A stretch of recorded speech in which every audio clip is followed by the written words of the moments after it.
Welcome everyone to the Voice of Terminus show. I'm joined by Josh. Say hello, Josh. Hey guys. And we have a special guest with us today, Bazgrim. Say hello. Hey everybody. Baz is going to talk to us today about the PAX East 2018, where Bazgrim went and got to hang out with the community at the, well, I guess it's the second Pantheon in that case, and got to sit down with Jopper and chat with him, and also played a game with him. But before we get into all of that, you guys all remember the first post review we did on the back-to-back streams with VR. Lexa made a bet or challenged VR to take down that first mini boss in a legit manner without any GM skills and everything. And if they overcame that challenge, he would basically go on air and apologize to all the paladins, past, present, and the future, for harassing them or going to harass them and how cool they are. And we actually have that video for you. We will now show off Lex's apology, and then we have another thing to announce as well after that. So here we go. Enjoy this little piece of awesomeness. Once in a lifetime, you're going to get something like this. Hey everybody, I'm Lexer. For those of you who might not know me, I am a co-host on the Voice of the Terminus show that primarily covers Pantheon Rise of the Fallen. Now, recently I put a challenge to VR about beating a boss, or at least a mini-boss, that was giving them trouble in Black Rose Keep. The deal was, if they can beat that mini-boss legit without GM tools, I would publicly apologize to Paladins. There's no sound? Well, they did. Okay, right, give us a second. We'll do this differently. We'll do this differently. We'll load up the link directly. We'll go to browser source. I will give you guys this this video. Don't you worry, you'll get it. I bet Alexa did that on purpose, so that we. Where is it? Link. See. Paste. Right size.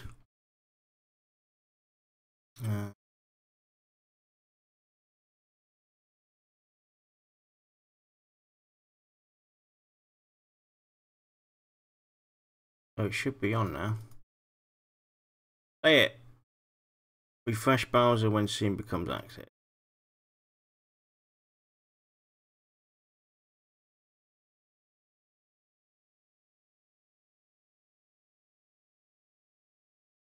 Right, let's go to the link, and we'll play it off.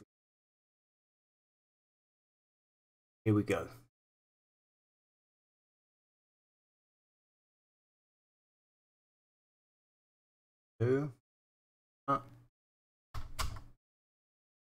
X, what are you doing? Broke it.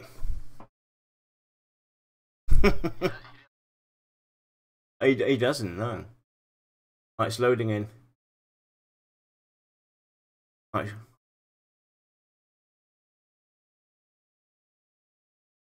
Is it playing? Right, screw this, we'll do this different. Screw the browser source. I'm sorry about this, guys. Terrible. Lexa did that on purpose. Window capture. Window capture. Okay. Start. Full screen it. Coming through.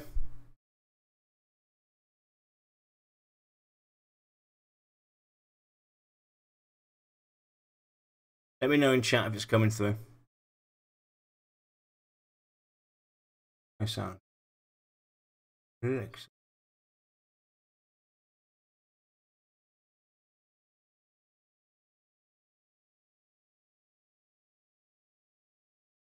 Sounded fine when I turned it up. Alright, we'll do that again.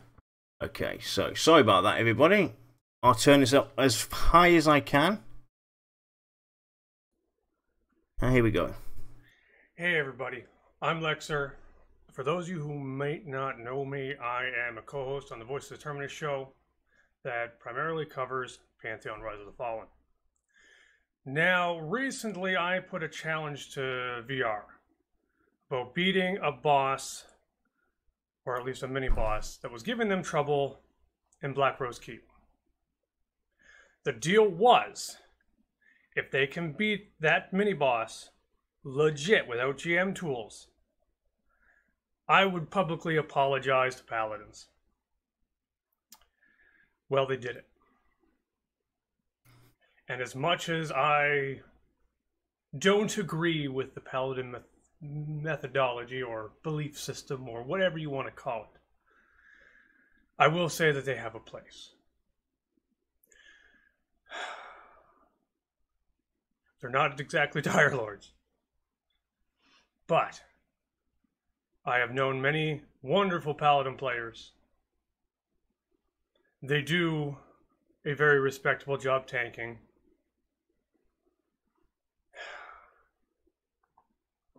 And I will no longer be making fun of them.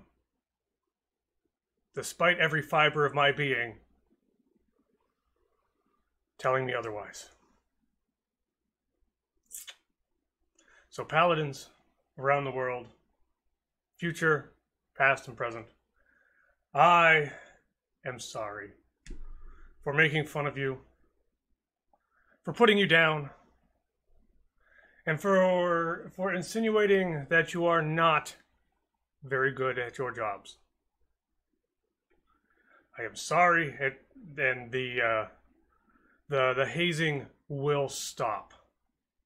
I love you all, and I hope to see you in Pantheon. Goodbye. So, there we have it. Well done, Lexa. So, from that sparked the next thing we're going to do now. We basically came up with a contest, and it's already on our website at pantheon-vot.com. Go to the contest section, you'll see the contest there, but I'll bring it up right now for you guys. So we've designed a Welcome to the Light t-shirt, and we're going to give away 5 of these. The ultimate winner will get a signed version of this shirt from us with Alexa's signature, Joshua's, and mine. But it starts basically now, and it ends on June 8th, 5:59 PM Eastern Time. You have to be 18 years or older to enter. Your entries have to be sent to the email address. You can send in a maximum of 2 entries per person, and it has to be PG-13.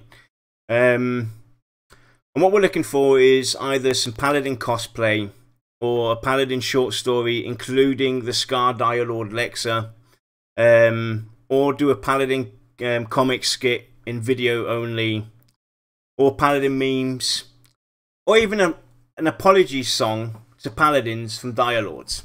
So those are the things that you can basically enter in to take part in this and win one of these awesome shirts. Respect to the designer, Dayhawk, thanks for designing this. Turned out pretty cool, and maybe one of you will be the lucky ones to get one of these shirts. So get to it, guys. No memes, yeah, no memes. So Baz, we're here to talk. We're here to sit down and talk to Baz about PAX. So if I remember correctly, you travelled down on the first day of PAX to the meet and greet. So tell us a bit about that first. The meet and greet, your travels down there, who you saw, how it generally was, etc.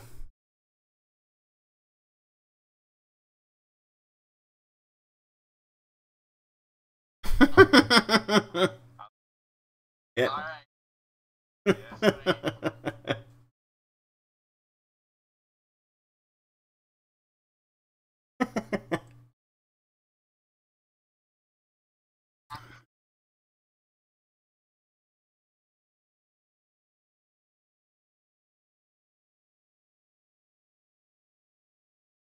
I wasn't able to be actually at the convention center the first day, but I was really lucky in that they were. PAX was really only about like 45 minutes away from where I live, so I was able to just drive down right after work, and so I got down there in time for the meet and greet that evening.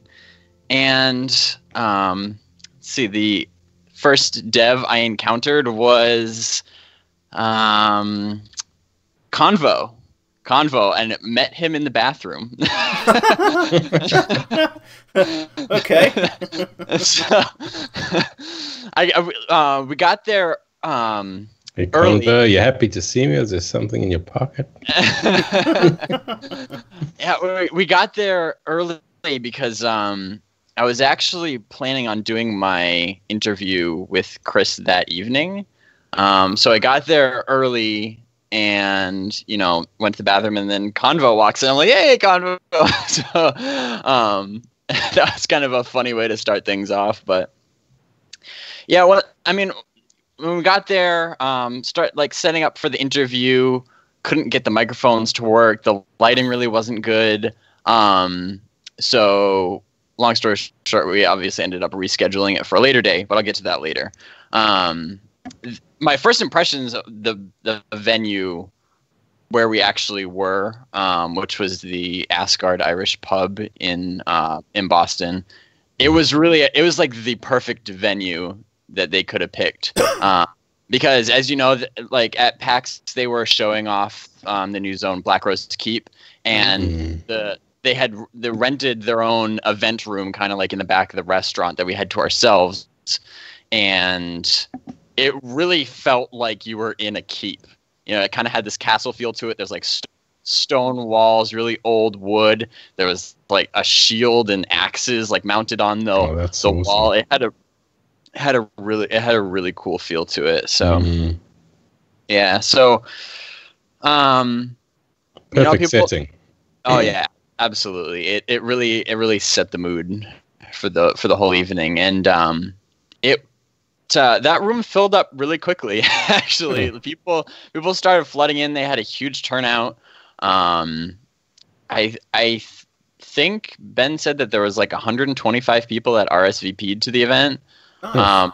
Yeah, I obviously not all of them were there at the same time, but the room was consistently packed the whole night. It was really loud, which was yet another reason to not do the interview there. But yeah, so it was really good to meet, obviously a lot of people in the community and a few devs that I hadn't met before. I'm sure most people probably know that I went to TwitchCon in October. So it wasn't really my first rodeo. I had met a few of the devs there at TwitchCon. But I met, Chris Perkins, Lynn Ashworth, Convo. Those are the three that I met. Oh, and Todd Curtis also. Zippy Z, met him that evening too. Everybody just had a great time. It was a lot of fun. So who from the community did you meet up that you've seen before or met for the first time? Martini was the first one that I'm sure a lot of people know. It was really good to meet her. Let's see, who else? There's so many. I met so many. I can't even remember. I can't even remember them all. It was like I'm trying to remember. It was so crazy. Yeah, it sounds. You also did a stream as well. Yes. That evening. Yeah, that was. I was just gonna mention that too. That was actually my first stream that I had ever done actually on my channel. And so kind of the first part of the evening was setting up for that and making sure that was going to work, because rewind before PAX, a lot of people had been asking me when I announced that I was going to be there. A lot of people had been asking me if I was going to stream while I was at PAX, and that's kind of easier said than done, because when you have so many people in a small area that are all using, the same Wi-Fi and data, and it's craziness. And I didn't really think that would be very enjoyable to watch. I would rather, record it with a higher quality camera and go back and edit it and stuff. I think that would, be better for people to watch. But then I got thinking, I was like, well, maybe I can at least just do like a short stream from the meet and greet, because it was off site. It wasn't as close to the chaos of the convention. And the whole idea was to bring the community together. And so I figured, there was a lot of people that weren't able to actually be at the meet and greet, but they still wanted to be a part of the festivities. And so that's how I kind of got the idea to just do something so that they felt that they were a little bit more involved.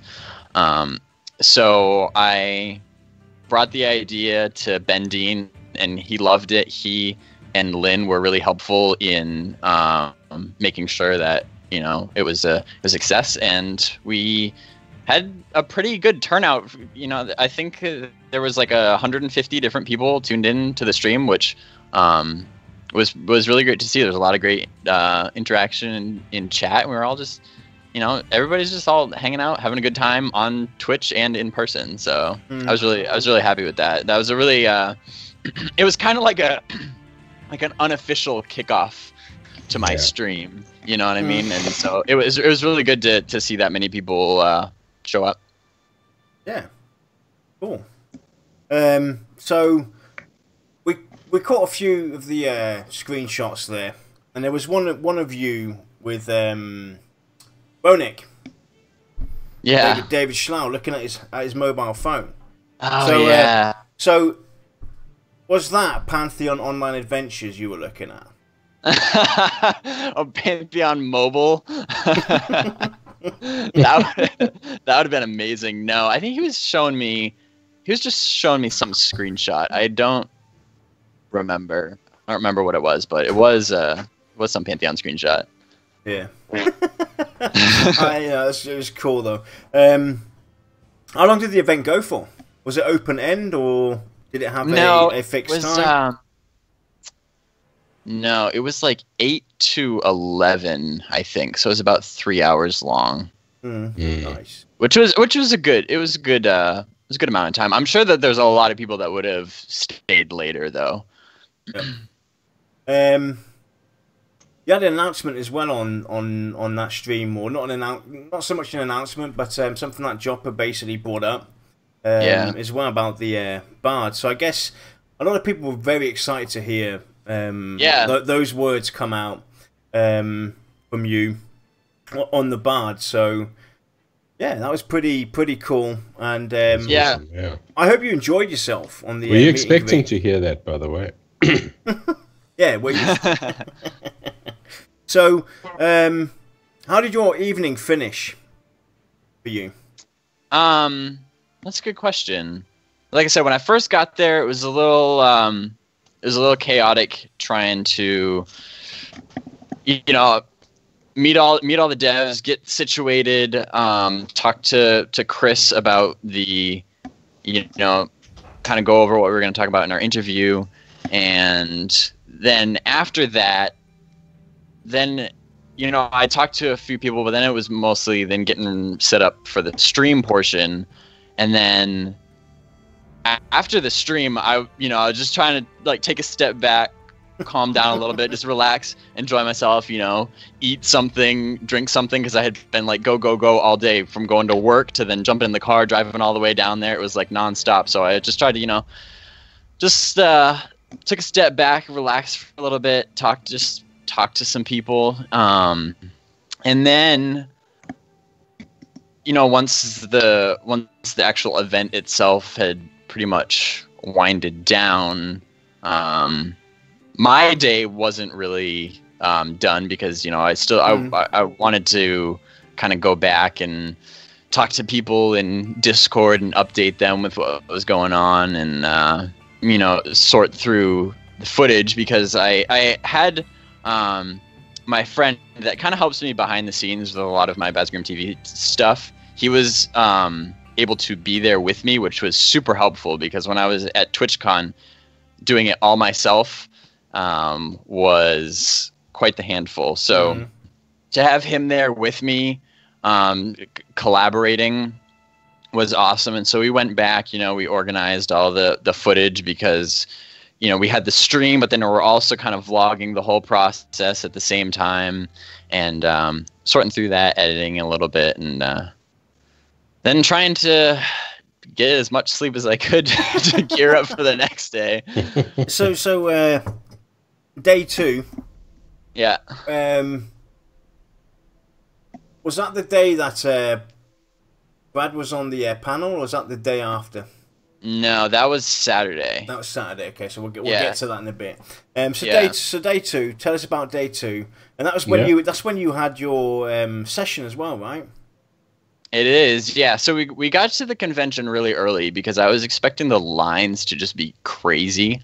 Like last year, I think the estimated attendance was like 80,000 people at PAX East 2017. So.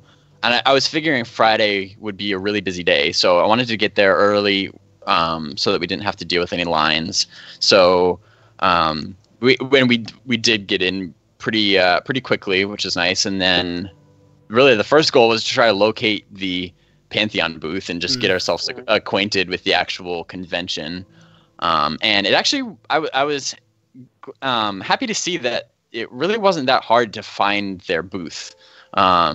It was, it had a good location. It was very visible. They had nice big signage and everything. So we pretty much just made a beeline straight to that. Hung out with the devs for a little bit, and kind of planned out our day ahead. And then and just like kind of explored the whole convention center as a whole, because there's so much stuff to see there. It's ridiculous. Yeah, cool. Did you? What were some of the? Obviously, you went around as well. You didn't spend did you spend your whole time at the booth? You obviously went to look around. Yeah. Is there anything apart from Pantheon that basically kind of, caught your eye?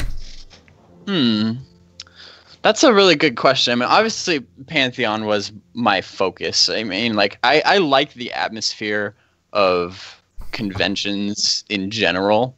I kind of like the chaos and the sensory overload of it a little bit. So we just kind of wandered around. Nothing comes to mind immediately as to something else that I was like legitimately interested in, because like I was just totally focused on Pantheon, because another part we were exploring too is to try to find a good spot to do the interview, because Chris and I had agreed to do it later that day on Friday. So I knew from TwitchCon, I made the mistake of putting the interview off until the last day. And Sundays actually, you wouldn't think so, but Sundays actually end up being very busy days at conventions. So, and I wanted to make sure that I gave myself plenty of time to actually find a quiet spot to do the interview where we wouldn't get interrupted, because that's a lot easier said than done. So that's part of the reason why we were just wandering around, is to find a nice spot for the interview. And we did, and then we got all the cameras set up and had my friend kind of like camp it out so that nobody came and took it. And then I went back and grabbed Chris and brought him, and then we did the interview. Cool. So how was the initial response from the community on the first day that you being there at the convention? How was the turnout? Did you speak to any people from the community? And were there any, did you find a pattern of questions that were, asked over and over again? What was like, the burning topics from the community? So I actually started asking people at the meet and greet, that had gone to the convention that day, how it was. And right off the bat, I got the impression that the game was being received really well, and the reaction was really positive. Everybody that I talked to that went to the booth said they loved the booth. Some of them, like Masick, who actually I talked to in my stream a little bit, he had actually been able to play that day, and he really enjoyed it. It's just everybody that I talked to, like the whole weekend, just had nothing but good things to say, which was really, really encouraging. So do you feel that it was a good PR event for VR at the end of the day? Oh, absolutely. Like by the end of the weekend, there's countless people that had just been finding out about the game. I think they had a kiosk at the booth where people could sign up for the newsletter. Like they were doing the limited edition PAX pledge where people could sign up for that. And and Convo had been there at the booth pretty much the entire weekend, and he estimated that at least like 2,000 people probably signed up for the newsletter, like brand new people that never heard about the game.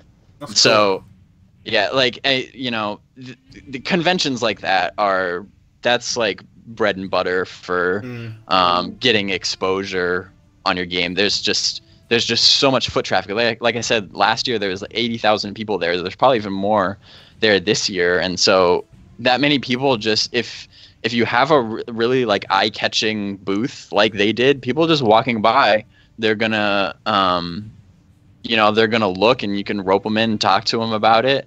And they were really effective at doing that. So it was really good to see that there was a lot of people that were just standing by the booth just watching the gameplay, because they obviously had a few monitors set up, and either people were demoing the game, or it was just the devs playing, but people were just they were just kind of like entranced, just standing there watching the screens. I think like Convo said at one point, like security had to come and like have people move because they were like blocking.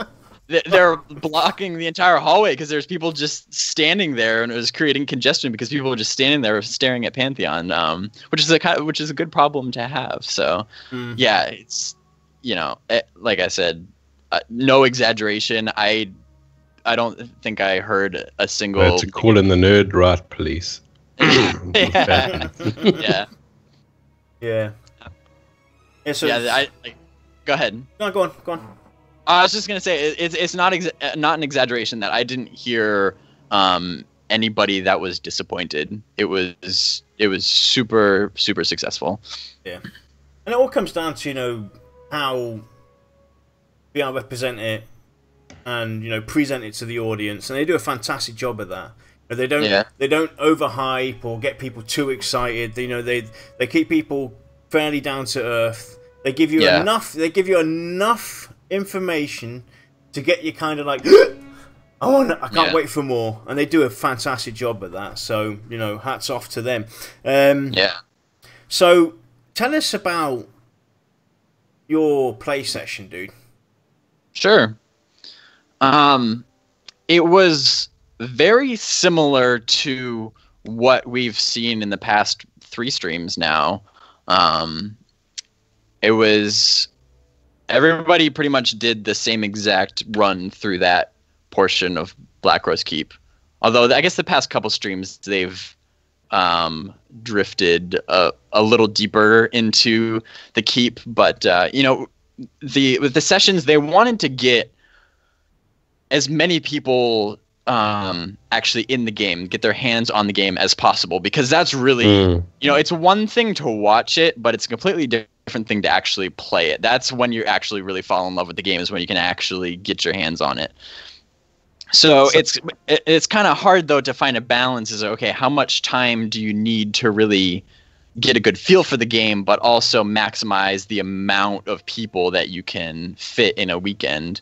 And so the number that they came up with was 15-minute sessions, which obviously I'm sure everybody, including myself, wished it had been longer, but it was enough. We pretty much, we went straight, through the lobby, I guess, of Black Rose Keep past the Rose statue, hugged the wall in that kind of main hallway, or not hallway, that with all the tables and the fire pits, that grand entrance, and we hugged the wall on the right there and continued down that hallway to the Fion Iridia mini boss that was giving them so much trouble, and that was pretty much the run.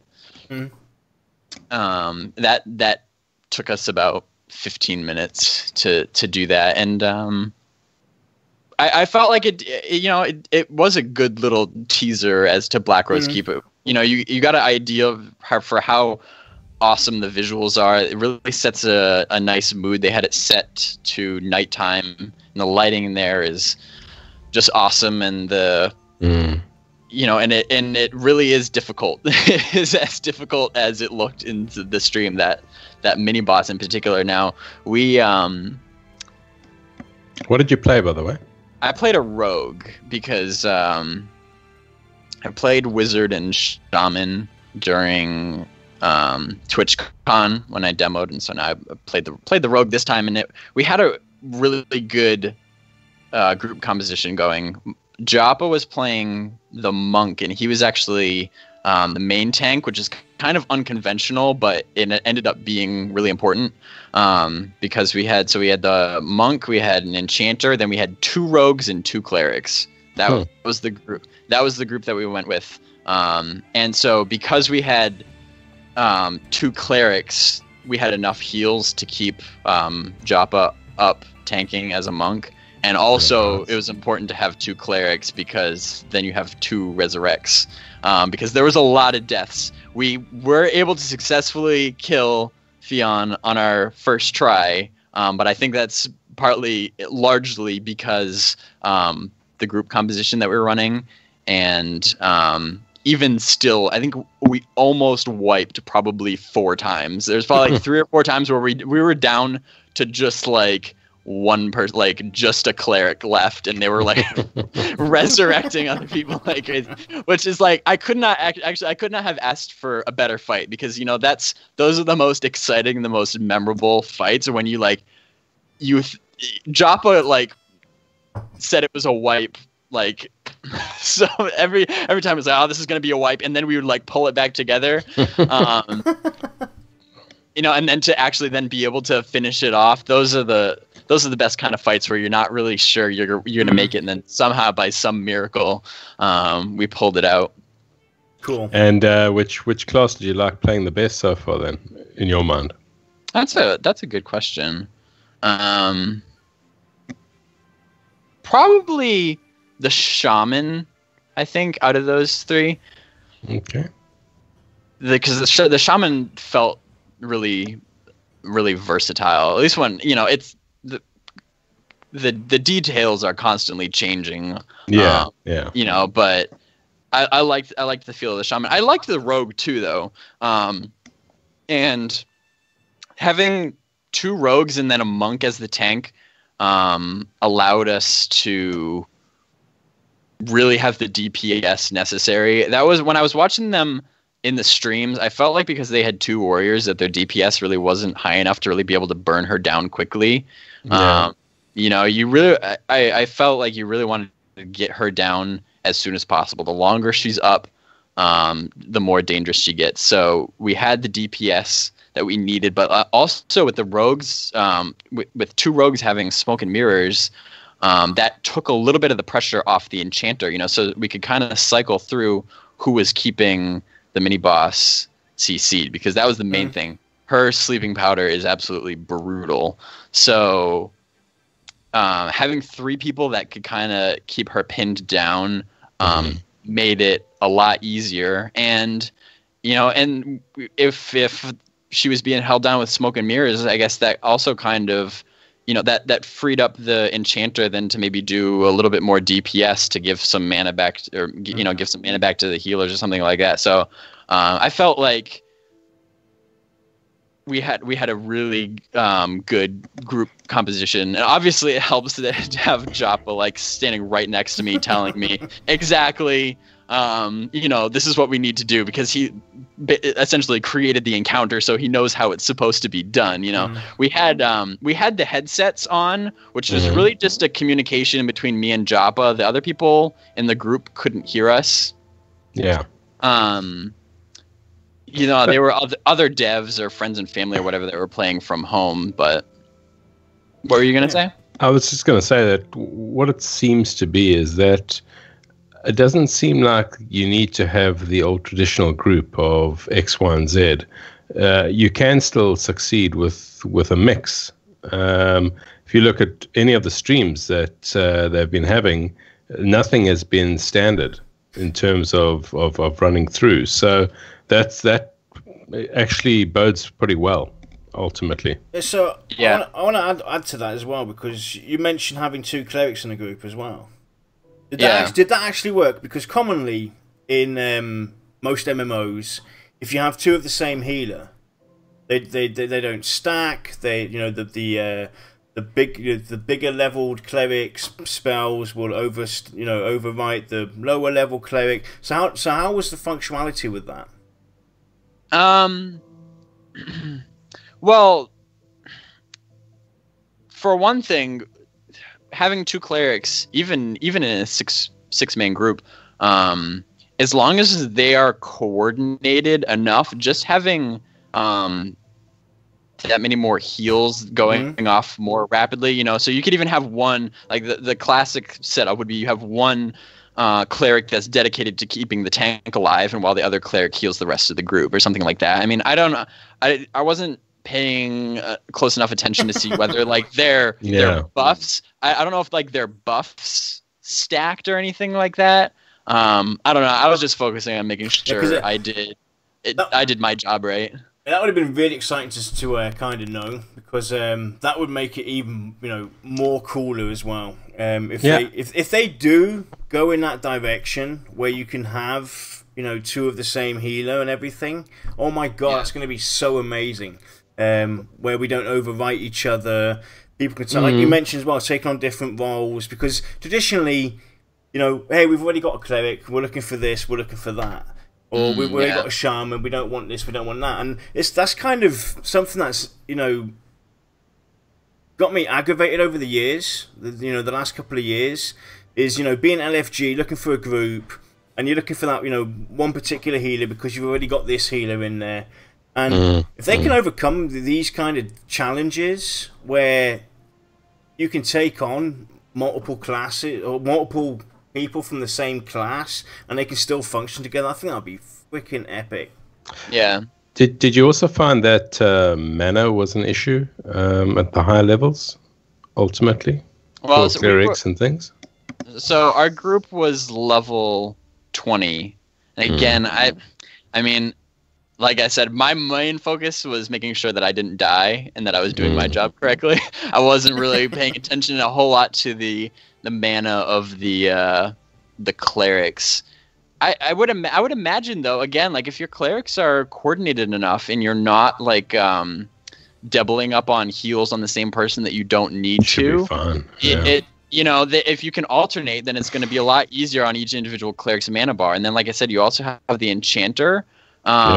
Which if because like I said, the rogues were able to kind of contribute with the CC, that opened up the enchanter to do some more DPS. And as we've seen that they have a nuke that while they're doing DPS, they can also replenish the mana of other people in the group. So that made mana better too. So in regards to what you were saying about mixing up group compositions, in my opinion, it's really up to how creative the group is. Like, Yeah. if somebody is just gonna be like, oh, we have to have one cleric and one tank and one CC and the rest is DPS.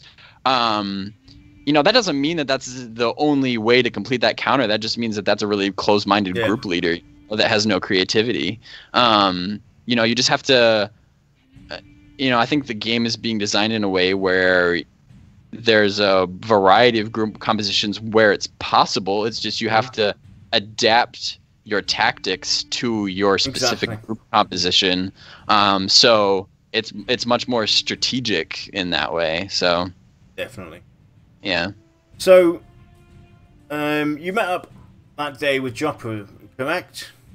Yeah, actually that was before before my play session. Yeah, the play session was actually one of the last things I did on Friday. I pretty much went home after we were done playing. That obviously, that went really, really well. We got a lot of good information out of him. So, it was exactly like I had hoped it went. So the what was the information you were excited about most? Which class information excited you the most?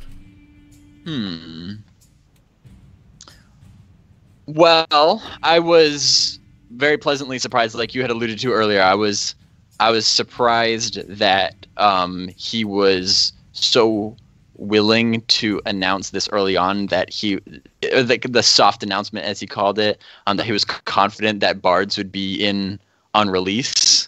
I wasn't expecting that at all. So that was really cool to kind of be on the cutting edge of that information, because I knew a lot of people would be excited about that. I will usually have like a bard as an alt. It's not a class that I'm like hugely passionate about or anything, but I still like them, and I think for the overall game balance, I think it's really healthy to have them in early so that you can kind of design the other classes with the bard in mind, because it's such a unique class, and it's so important to a lot of people.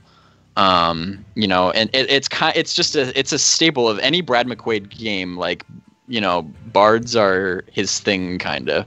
You know what I mean? He always comes up with really creative ways to design bards, and so I was really glad that it wasn't just going to be an afterthought. You know what I mean? So I do think as well. I agree with you that they need to get them in fairly early, because if they are buff bots at the end of the day, you don't want to balance the game, imbalance the game at the end of the day. Yeah. They have the potential to be a really powerful class, and and so if they come in later while everything else is balanced, and then you would try to fit them in somewhere, they're probably either going to be way too powerful or not nearly, or just totally gimped. You know what I mean? And it's not just the balancing just for those specifics as well. It's have a lot of people shift as well over to the bard that want to play a bard. It's going to create a whole massive power shift as well, and a hole inside your grouping aspect as well. So you have to rethink about everything you've done prior to that, because your friends are going to be playing bards, and he's going to be playing a bard, and the bards are going to sprout out everywhere. But I really do hope that the bards, like Josh mentioned, traditionally buff bots, but I hope there's a lot more to them. I hope that they are one of the more functional and high functioning utility classes that can do a bit of damage, a bit of CC, a bit of buffing towards the group, a bit of dotting here and there, giving you some nice little bits and pieces, not just, hey, have you got your pocket bot with you? Yeah. Well, he fit them under the category of CC. So I think, they'll be primarily crowd control, but with a lot of utility, kind of as like a holistic support class. Obviously probably not quite as much crowd control as the Enchanter. I know he said that the Enchanter stands alone in that that class has been built from the ground up to be crowd control. That's their thing. I kind of wish I had him go into a little bit more detail about this in the interview about why would you want an enchanter for crowd control as opposed to a bard if a bard can do all these other things, you know what I mean? And so I expect the simple answer to that is that the enchanter will just have more crowd control tools. Yeah, it makes sense.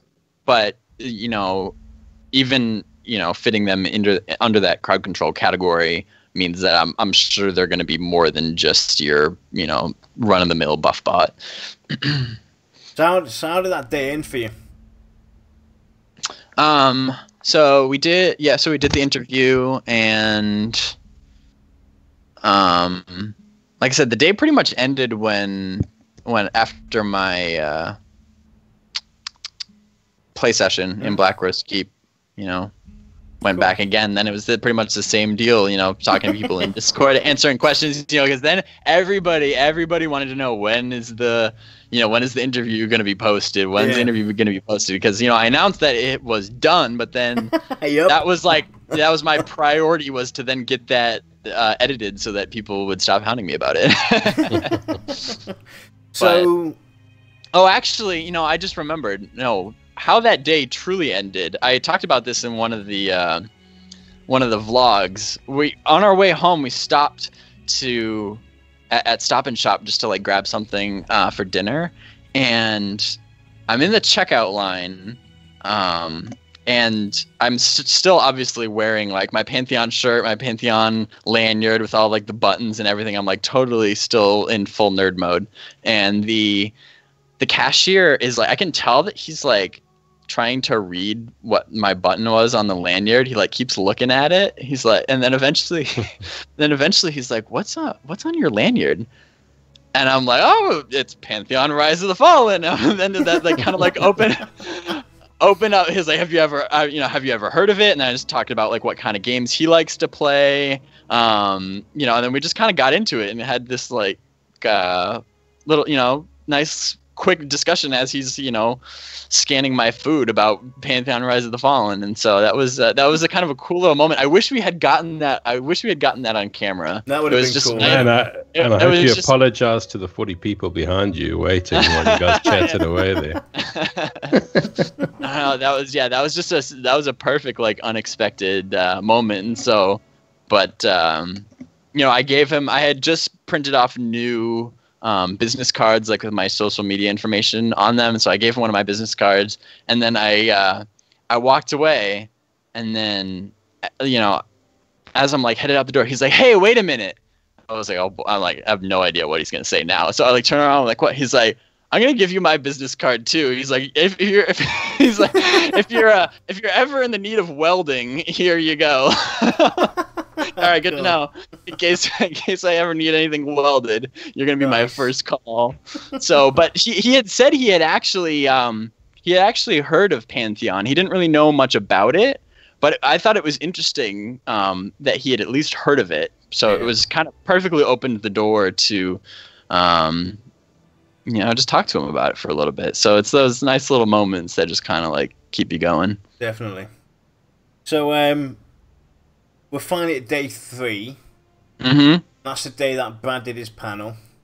Yeah. Was that early morning or later on during the? That was in the morning. Yeah, I pretty much showed up at the convention center. My friend wasn't available that day, unfortunately, but that's okay because I pretty much just took the camera, went in there, said hi to the devs at the booth, and then went up to the panel.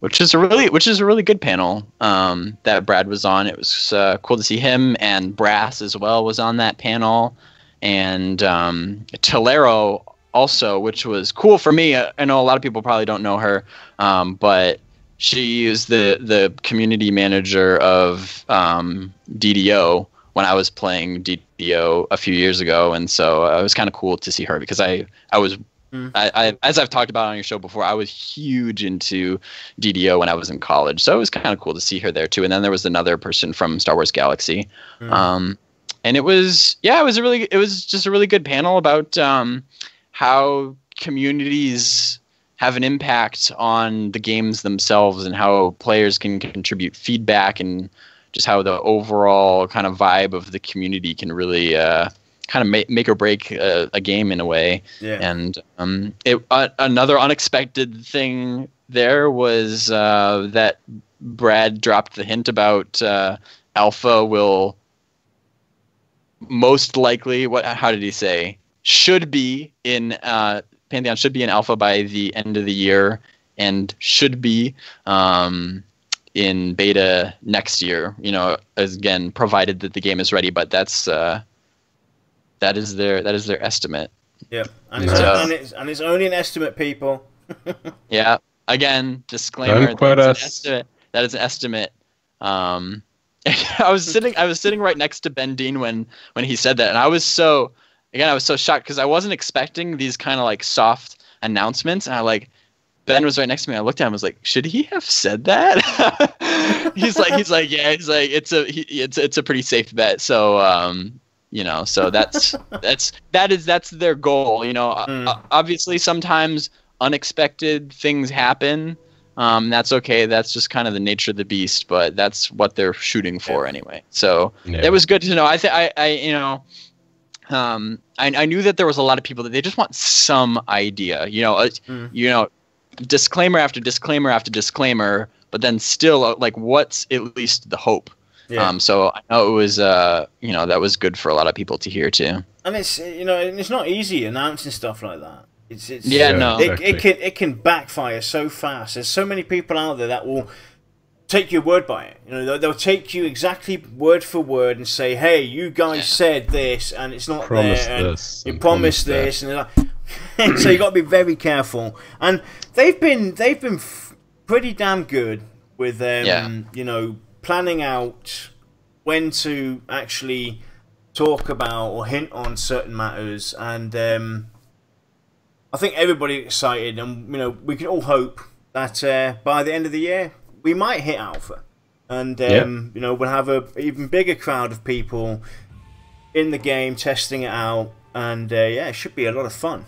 So that was basically the morning. That was pretty much it. Other than that, there wasn't a whole lot going on. I didn't vlog that day because I already had an hour's worth of footage from the panel, and there just wasn't a whole lot else going on. And again, I wanted to get back into work on that class interview, so I figured that my time would be best spent going ahead and trying to get that ready. So okay, so I'll fill people in a bit, because even though we couldn't be there, obviously on the wrong side of the pond. We wanted to be, but we couldn't. I grabbed every screenshot that I could from the community, from Bazgrim, from the devs themselves, and the turnout was even bigger on that day as well. The crowds kept on getting bigger and bigger and bigger for Pantheon, and that's really exciting to hear. That it doesn't matter where you looked, on Reddit, on Twitter, in Discord channels, talking to people that were there. On hearing back from people, like you said, no exaggeration. There wasn't anything negative to be said. Yeah, and that's what happens. That's the beauty of word of mouth. Is it keeps growing and growing and growing. Even you can even see it on a day by day basis. Like you said, on Friday, people come in and they see the game and they're excited about it, and so then each person that saw it then tells their friends, and then those friends tell their friends, and then it just keeps growing and growing. And so even on a day-to-day basis, there's more people coming by the booth to check it out. Yeah. So if you take that and project it forward, months and years as the game, the pieces start coming together. It was really encouraging to kind of think about if we continue on this trend, where it's gonna be. So it was cool to see. Yeah, definitely. And then You did something crazy on your last day, though, didn't you? Yeah. So, Yeah. before we get into that, Bazgrim walked around with a piece of cardboard, and I let him basically take it from there. But I want to hear where this idea came from. Was this something that you planned to do, and everything? So run us through this crazy thing that you did, running through the convention. Yeah. This is something I have been wanting to do for a while, actually. I'll give you the backstory. There was a meme I saw on the forums about these like Jehovah Witnesses, going like knocking on door to door, and it said like, "Can I talk to you about our Lord and Savior Brad McQuaid," or something like that. And and then that kind of gave me the idea, like how funny that would be to literally like knock on people's doors in like a full suit and try to talk to them about Pantheon. That's been something I've been wanting to do for a while, but then of course there's kind of these like privacy issues that come into play about like filming people at their doorway. And so then I realized, PAX would actually be a good place to actually do this. And then it was it's kind of tricky though, because at the same time I like was kind of joking, but at the same time I also wanted to legitimately represent the game well and actually inform people about it and not just be like a total goofball. But yeah, it actually went really well. Just walking around, approaching random people at the convention and just starting a conversation with them. Again, like I would almost always kind of open it up with, hey, what kind of games do you like to play? Because everybody loves to talk about the games that they enjoy, and then taking that and then somehow, directing them to Pantheon. And that's actually easier said than done, because if you really boil down Pantheon, there's a lot of things that it has in common with pretty much any game genre. So I tried to always boil it down to playing with friends, being challenged, and exploration, I guess, are the top three that come to mind. And that's something that's a factor of a lot of games. So whether they say, they like playing PUBG or League of Legends or Fortnite or whatever, for one thing, playing with friends is a big thing. And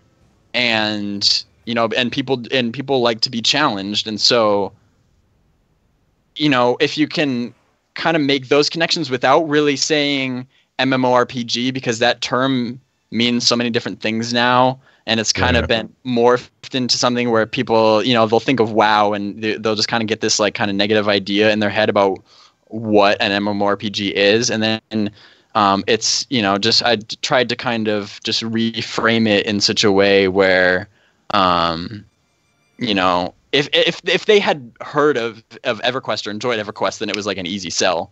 But I was actually surprised how many people, even if they didn't really play any MMOs anymore, just the basic premises of the game, they were at least interested. Then there were some people that they were excited about that, and I told them go to the booth. I showed them how to get to the booth, go to the booth, check it out, get more information. But I took like a huge stack of the info cards from the booth and was just hand them out to people, just kind of planting that seed. So at least they had something, if they wanted to go then on the website later to get more information, they could. Very cool. I felt it was really fun. It was kind of silly in a way, but it was really fun. And actually it went better. It went better than I was expecting. It was pretty difficult, but it was fun. Nice. Yeah, definitely. It was actually pretty hilarious. And Convo said in chat as well that he loads. You were running around with the sign and just laughed out loud on his way to the bathroom. so again, the bathroom comes up. So Convo. Yeah. So if you want to meet, the next convention, guys, if you really want to meet Convo, head to the bathroom. You need to hang around the bathroom. Yeah. There were some people too. Like I encountered a couple people that they were like, I only play console games, like Nintendo, like old school games. That was kind of tough. I didn't really know how to to go from there. How to like, if you only play console games, like, yeah, there's, I guess, there's technically some chance that they've said maybe Pantheon will be on a console like post-launch, but that wasn't really enough to really, if they don't even have a computer, it's like, okay, well, I don't really don't know how to go from there. But I had been hoping that I wanted to get Brad in on that last video, and this is actually something Sacred mentioned it in one of his shows a while ago. When after I had been on his show, like I had already left, and then he was talking about this, and I was still watching. I don't know if he was watching. And he had mentioned how funny it would be if, after I talked to a bunch of random people, then I approach Brad, who is like just sitting alone in a hallway, and he kind of like pretends to not know what Pantheon is, and I'm trying to like convert him, and he, I had wanted to do that. I had even before Sacred mentioned it, I had that idea, and I had really wanted to do that because I think it would be hilarious to have him be like, So I go up and ask him like, "Yo, what kind of games do you like to play?" He's like, "Oh, well, I like to play Farmville," and I thought that would be really funny. But he's a very busy man, doing all the demos and stuff. And like I said, PAX just got busier and busier, and people were getting more tired and more tired. So fortunately, we weren't able to do that. But I will also say, I know we're kind of like running a little low on time, but Sunday, I did actually record one more video that I haven't released yet. Here we go. And that's going to be coming out within the next 2 weeks. And Brad does make an appearance in that one, along with some other devs. That's all I'll say for now. But I'm sure I'll be able to get him to make a cameo on another one of my future vlogs. At kind of the end of the convention, it was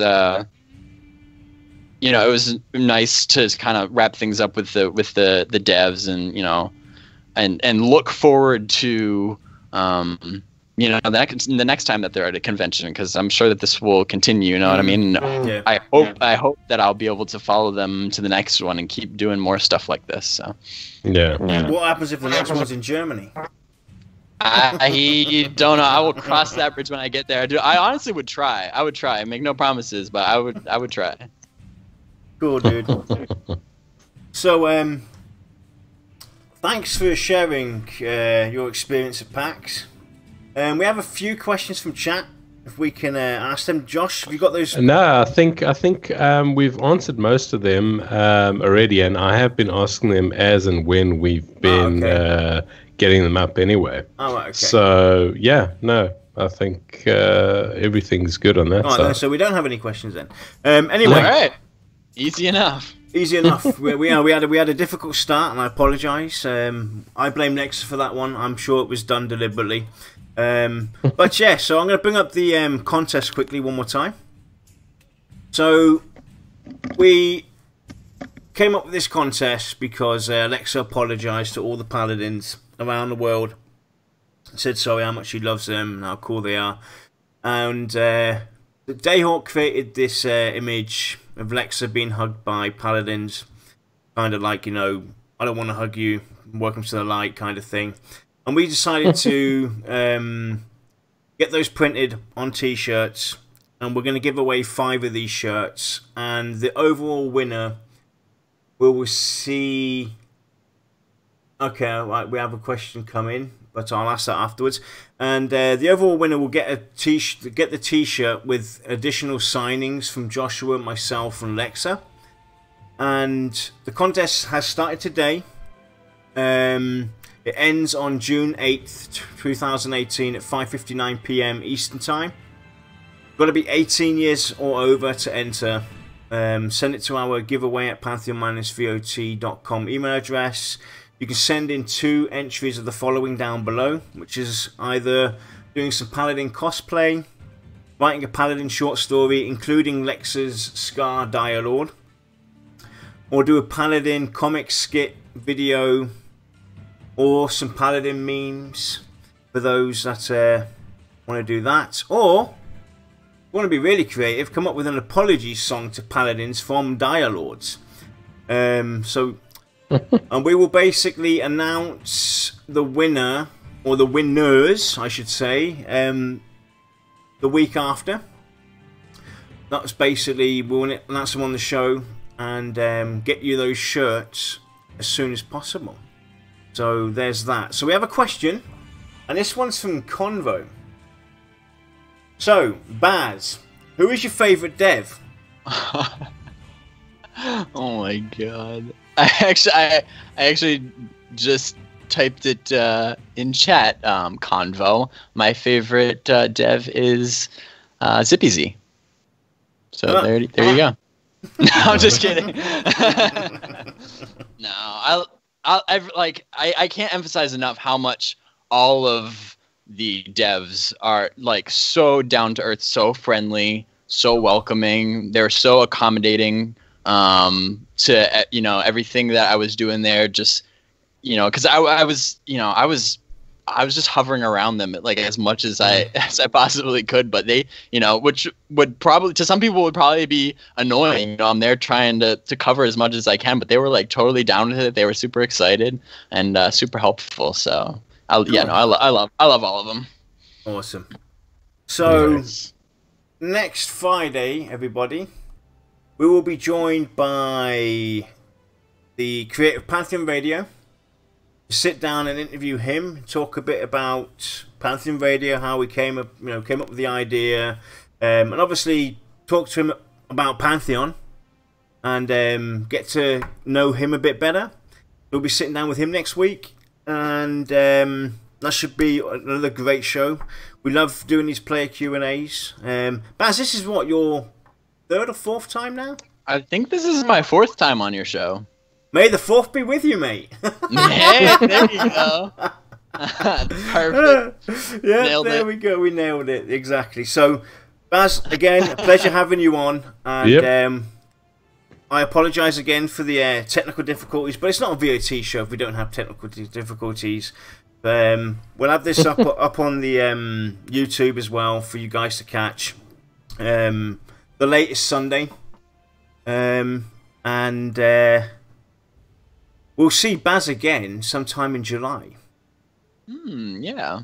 We'll It's have true. Baz back on in July. I think actually June as well. I got to check. I can't remember, Baz. I have to check. But July for sure. You're not going to be able to get rid of me. Nope, we won't. And we hope you all have a wonderful weekend. And we're looking forward to hearing more from Pantheon and VR and seeing all more. You guys, Convo, I got to say, you need to get some more screenshots out. Been a while since we've had some major cool little screenshots, so pass it on to the crew. And thanks for stopping by, Convo. And Baz, again, a pleasure having you on. Yeah, Josh. thanks for having me, guys. Yeah, thank you. It's been great. And As we'll, usual. It's always fun. and we'll see you all next Tuesday, actually. We're back on Tuesday, Josh, right? Yep, we are. And we'll be We've got talking... the- We've got the tavern talk, exactly. Exactly. We'll be talking about all the fan sites. That means Bazgrim TV, Sacred, Pantheon Radio, Pantheon 101, Pantheon Role Players, As TV, Monster Koala, Cleese. We'll be going all over that. Nick Hott's summaries and everything. It's going to be a tavern talk dedicated to the community, going into detail about what they're going to be doing, what they are currently doing, where you can catch them, etc. So join us for that on Tuesday. That will start at the regular time we have for the Tavern Talks, which is 4 PM Eastern, not 6 PM Eastern. So we'll see you all then. And again, thanks again, guys. And we'll see you all next time. See you guys. Cheers, guys.